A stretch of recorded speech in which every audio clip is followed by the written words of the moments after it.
আসসালামু আলাইকুম, কেমন আছেন সবাই? আশা করি সবাই ভালো আছেন, আমিও ভালো আছি।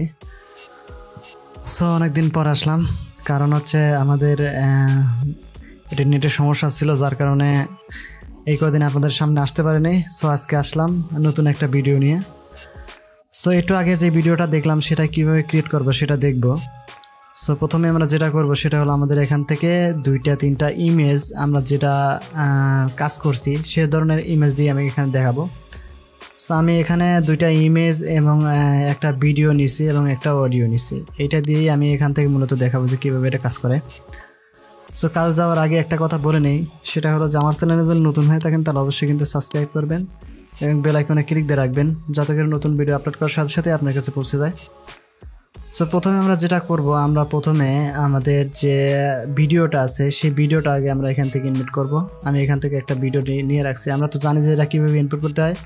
সো আমরা এখান থেকে যে আমাদের প্রজেক্ট প্যানেল আছে সেখান থেকে আমরা এখান থেকে ইনপুটে ক্লিক দিলেই আমাদের যেখানে আমাদের ভিডিওগুলো কিংবা ইমেজ এবং অডিও আছে সেখান থেকে গেলেই আমাদের ওখান থেকে ওপেন করলে, যেমন এখানে দিলে আমি এরকম একটা ভিডিও নেওয়ার পরে ওপেন করলেই আমার ওইখানে চলে যাবে, ঠিক আছে। সো এরকমভাবে আমাদের ইনপুট করে আমরা ইনপুটের অপশন আগেই দেখছিলাম।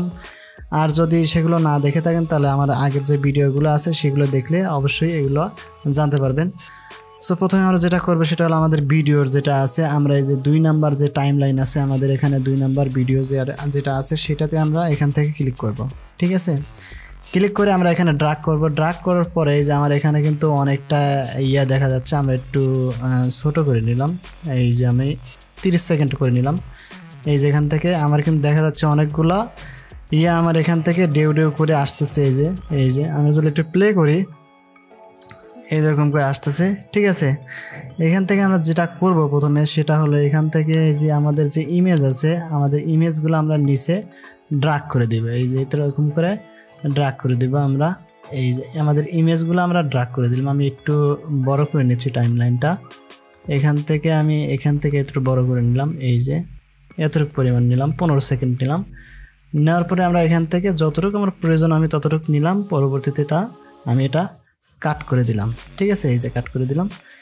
দেওয়ার পরে যেটা করব এখান থেকে, যে আমি এখান থেকে দেখতেছি যে আমার কিন্তু নিচে কোনো ইমেজ দেখা যাচ্ছে না, ঠিক আছে। উপরের যে ভিডিওটা আছে সেটাই দেখা যাচ্ছে।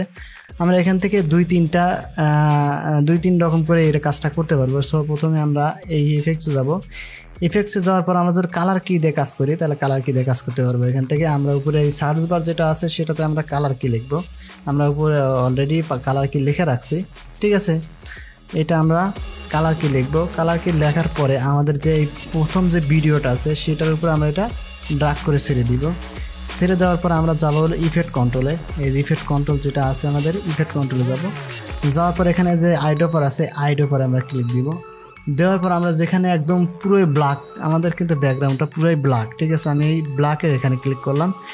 ক্লিক করার সাথে সাথেই কিন্তু আমার এটা কি হয়ে গেল, একদমই কিন্তু সেই মতো হয়ে গেল। আমার এটা কিন্তু চলে গেছে, ঠিক আছে। এখান থেকে আমরা যখন স্মুথ করব তখন আমাদের যে কালার যে আমার এই 2 নাম্বার অপশন কালার কি, এখানে কি কালার যেটা লেখা আছে আর একটা লেখা আছে কালার টোরেশন, আমরা যেটা আছে এইটার থেকে আমরা একটু হালকা একটু বাড়িয়ে দিব। এই যে আমরা 13% করে দিলাম। 13% করার পরে আমরা যদি একটু প্লে করি, এই যেখান থেকে একটু প্লে করলাম, এই আমার কিন্তু এখানে বৃষ্টির মতো দেখাচ্ছে যে আমাদের তুষারগুলো বৃষ্টির মতো পড়তেছে, ঠিক আছে। এখান থেকে আমরা ইমেজটা কিন্তু অনেক বড়, আমাদের ইমেজ, এই যে ইমেজটা কিন্তু আমাদের বড়। আমরা এখান থেকে কি করব, এখানে প্রথমে যাওয়ার পরে এখান থেকে আমরা একটা কি ফ্রেম নিব। নেওয়ার পরে আমি যখন আমার ইমেজের লাস্টের দিকে যাব যেখানে, সেখান থেকে আমি জুমটা আউট করে দিব। একটু জুম আউট করে দিচ্ছি এরকম করে। এই যে আমি অ্যাডজাস্ট করে নিচ্ছি। এই যে আমি এখানে করে নিলাম। এখন যদি আমি একটু প্লে করি এখান থেকে, এই যে আমার ইমেজটা কিন্তু অ্যানিমেশন হচ্ছে, ঠিক আছে। এই যে আমার ইমেজটা কিন্তু এখান থেকে অ্যানিমেটেড হয়ে এই চলে আসতেছে, ঠিক আছে। সো আমি যে দ্বিতীয় ইমেজের উপরে যাই, এখানে কিন্তু আমার কোনো কিছু করা নাই, এই জন্য এরকম আসছে। আমরা দ্বিতীয় ইমেজের উপরে গেলাম। যাওয়ার পর এখান থেকে আমরা একটু জুম করে নিব, ঠিক আছে। এটা আমরা একটু হালকা একটু জুম করে নিচ্ছি, ঠিক আছে। কতটুকু পরিমাণ করব, আমি এতটুকু পরিমাণ একটু জুম করে নিলাম। নেওয়ার পরে আমি যখন আমি লাস্টের দিকে যাব তখন এটা কি হবে, 100% করে দেবো, ঠিক আছে। আমি এখান থেকে জুম করছি, কিন্তু আমি একটা কি ফ্রেম নিইনি। এখান থেকে আমরা একটা কি ফ্রেম নিয়ে নিচ্ছি। এইটার উপরে একটা, এই যে আমরা এটা জুম করছি যেহেতু, তাহলে এখানে আমরা একটা কি ফ্রেম নিয়ে নিচ্ছি। নেওয়ার পরে আমরা এখান থেকে যখন আমি লাস্টের দিকে যাব তখন এখান থেকে আমার এই জুমটা আউট হয়ে যাবে, তাই আমি 100% করে দিচ্ছি। ইন্টার দিলাম। দেওয়ার পরে আমরা এখান থেকে যদি দেখি পুরোটা ইস্যুতে, তাহলে আমরা এখান থেকে যদি পুরোটা একটু প্লে করে দেখি কি সিস্টেম হলো। এই যে আমার এখান থেকে কিন্তু অলরেডি জুমটা আউট হয়ে যাচ্ছে, এই যে জুম আউট হয়ে গেল। তারপরে যখন নেক্সট ভিডিওটা আসলো তখন নেক্সট ভিডিওতেও কিন্তু আমরা এরকম জুম আমরা ইমেজ থেকে কিন্তু আমরা একটা অ্যানিমেটেড ক্রিয়েট করে ফেলাম। এটা দেখলাম যে এটা কীভাবে জুম থেকে একটা অ্যানিমেটেড ক্রিয়েট করতে হয়। এটা কী দিয়ে, আমাদের এটা একটা ইমেজ, সাধারণ একটা ইমেজ দিয়ে আমরা কিন্তু এখান থেকে আমাদের এই জুম স্কেল দিয়েই কিন্তু আমরা একটা ইফেক্ট ক্রিয়েট করে এলাম এখান থেকে। তো এখান থেকে করার পরে আমরা দেখছিলাম যে ভিডিওর মধ্যে দেখছিলাম একটা লেখা আসতেছে এবং হচ্ছে আমরা এখান থেকে কিন্তু সেটাও করতে পারবো। সেটা হলো আমাদের এখান থেকে টাইটেল নিব। টাইটেল নেওয়ার পরে এখান থেকে আমি কিছু একটা লিখে রাখছি, এই যেটা আমি পেস্ট করে দিলাম। পেস্ট করে দেওয়ার পরে আমরা এখান থেকে যদি আমাদের যাব এসেনশিয়াল গ্রাফিক্সে, যাওয়ার পরে আমরা এখান থেকে সেন্টার করে দিব।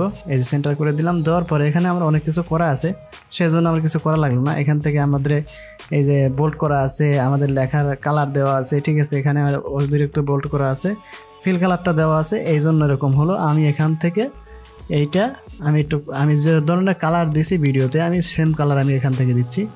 এখান থেকে আমি এটার উপর ডাবল ক্লিক দেওয়ার পরে যদি আমরা এরকম হয়, এই যে আমরা এখানে সিলেক্ট করে নিই, এই জন্য এরকম আসছে, ঠিক আছে। আমি এখান থেকে সিলেকশনে ক্লিক দিলাম। এই যে সিলেকশন যেটা আছে, আমি সিলেকশনে ক্লিক দেওয়ার পরে, ঠিক আছে, এখান থেকে আমি কালারটা আমি এখান থেকে চেঞ্জ করে নিব, ঠিক আছে। এই যে আমার কালার কিন্তু চেঞ্জ হয়ে গেছে। এখন এইটা আমরা ওই আগেরটার মতো আমরা স্কেল থেকে আমরা এই ইফেক্ট কন্ট্রোল থেকে স্কেল আমরা পরিবর্তন করে দেব। এখান থেকে আমি এইটা যেটা শুরুতে আছে আমি এটা 0 করে দিলাম। 0 করে দেওয়ার পরে আমি এখান থেকে একটা কি ফ্রেম নিলাম, এখানে স্কেল কি ফ্রেম নিলাম। নেওয়ার পরে আমি যখন এখানে আমাদের লাস্টের যে লেখাটা আছে এইটাতে যখন যাব, তখন আমরা এটা একদম 100% করে দেবো। আমি একটু মাঝখানে একটু ফাঁকা রাখতেছি, এখান থেকে আমি 100% করে দেবো এটা। এই যে 100% করে দিলাম, সরি, আমরা স্কেলটা 100% করে দিলাম। আমার এখানে কিন্তু 100% হলো। তারপর আমরা একটা কি ফ্রেম নিব, এইটা একটা কি ফ্রেম নিলাম আমরা মাঝখানে। এটা কি ফ্রেম নেওয়ার পরে আমরা এখান থেকে যখন যাব, এখানে যখন আমরা কি ফ্রেম আর একটা নিব, নেওয়ার পরে এইটা যখন চলে যাবে তখন আমি এখান থেকে এইটা আমার অ্যানিমেটেড আর একটু বাড়িয়ে সামনের দিকে অগ্রসর হয়ে চলে যাবে, ঠিক আছে। আমার এরকম আসলো, ঠিক আছে। আমি সাধারণভাবে দেখালাম, আপনারা কিন্তু এর চেয়েও ভালো করে করতে পারবেন আশা করি। আমি এখান থেকে যদি প্লে করি, এই এখান থেকে একটু প্লে করলাম, এই যে লেখাটা আসলো, এসে অল্প একটু সময় এখানে থাকার পরে সামনের দিকে জুম হয়ে চলে গেল, ঠিক আছে। আমরা যদি সেম লেখাটাই এখানে করি, এই যে এখানে যেটা আছে এখানে আমি আর একটা টাইটেল নিচ্ছি। এখানে টাইটেলে ক্লিক করতেছি, এই যে টাইটেলে ক্লিক করার পরে আমরা এখান থেকে আগের যে লেখাটা আছে সেটাই আমরা এখান থেকে মানে কপি করে রেখে দিলাম এটা, ঠিক আছে। এটা আমরা এসেনশিয়াল গ্রাফিক্সে গেলাম, যাওয়ার পরে আমরা এখান থেকে কন্ট্রোল করলাম, ঠিক আছে। আমরা সেন্টার করে নিলাম। সেন্টার করে নেওয়ার পরে ইফেক্টে কন্ট্রোলে গেলাম। ইফেক্ট কন্ট্রোলে যাওয়ার পরে আমরা এখান থেকে আগের যে সিস্টেম আছে আমি সেম সিস্টেম করব, শুধু এখান থেকে আমরা একটু জুমটা একটু বাড়িয়ে দেবো, ঠিক আছে। এই শুরুতে যেটা আছে, এই শুরুতে আমার এখান থেকে আমরা জুমটা একদম বাড়িয়ে দেব, ঠিক আছে। এই যেখান থেকে আমি জুমটা একদম বাড়িয়ে দিলাম, ঠিক আছে। জুমটা বাড়িয়ে দেওয়ার পরে আমি এখান থেকে যেয়ে আমার একটা কি ফ্রেম নিব, সেটা হলো আমাদের এখানে 100% করে দেবো এটা, ঠিক আছে। এটা আমরা কি করব, 100% করে দেব, কিংবা আমরা এটা 50% করে দিতে পারি, সমস্যা নাই। এখান থেকে আমি 50% করে দেব। এখন যদি আমি একটু প্লে করি, এখান থেকে যতটুকু পরিমাণ কাজ করলাম ততটুকু যদি আমি প্লে করি, সরি আমার এখানে কাজটা হয়নি। এখান থেকে আমি উপরের ইয়াটা আছে এইটা তো সিলেক্ট করা ছিল না, আমার মূলত এইটা সিলেক্ট করা ছিল, এই জন্য এরকম আসছে। আমি এখানে উপরেরটা সিলেক্ট করিনি, এই জন্য আমাদের টাইটেল যেটা আছে সেটা আমরা এখান থেকে সিলেক্ট করতে পারিনি। আমরা মূলত আমাদের ব্যাকগ্রাউন্ডটা সিলেক্ট করে লাইছি এখান থেকে। সো মূলত এরকমভাবে এটা হয় আমাদের। এখান থেকে যদি আমরা এটা দেখি যে হ্যাঁ আমাদের এটা 50% হয়েছে, এখান থেকে আমরা একটু জুম করে সামনের দিকে এভাবে নিয়ে আসতেছি। এই যে সামনের দিকে নিয়ে আসলাম, এই যেখান থেকে সামনের দিকে নিয়ে আসলাম এরকমভাবে। নিয়ে আসলাম। নিয়ে আসার পরে এইটা আমরা কি করব, আমরা এখান থেকে একটা কি ফ্রেম নিব। সরি, আমরা একটু সরিয়ে দিচ্ছি। এখানে কি ফ্রেম নিলাম। নেওয়ার পরে এইটা আমরা কি করব, এখানে যখন যাবে তখন এটা আমাদের 50% হয়ে যাবে। এই যে 50%। এখন যদি আমরা একটু দেখি, এটা প্লে করি, এই যেখান থেকে একটু প্লে করি, এই যেখান থেকে প্লে করলাম। এই যে এখন ধীরে ধীরে আমাদের এটা অ্যানিমেটেড হয়ে নিচের দিকে চলে যাচ্ছে। ঠিক আছে, এই যে মূলত এরকমভাবেই অ্যানিমেটেড করতে হয়। আমাদের একটা ইমেজ দিয়ে অ্যানিমেটেড করে দেখালাম। সো আশা করি ভিডিওটা ভালো লাগছে। যদি ভালো লাগে থাকে তাহলে অবশ্যই কিন্তু লাইক দিবেন, কমেন্ট করবেন। সো আজকে এ পর্যন্তই, দেখা হবে নতুন ভিডিওতে। সে পর্যন্ত ভালো থাকবেন, সুস্থ থাকবেন। আল্লাহ হাফিজ।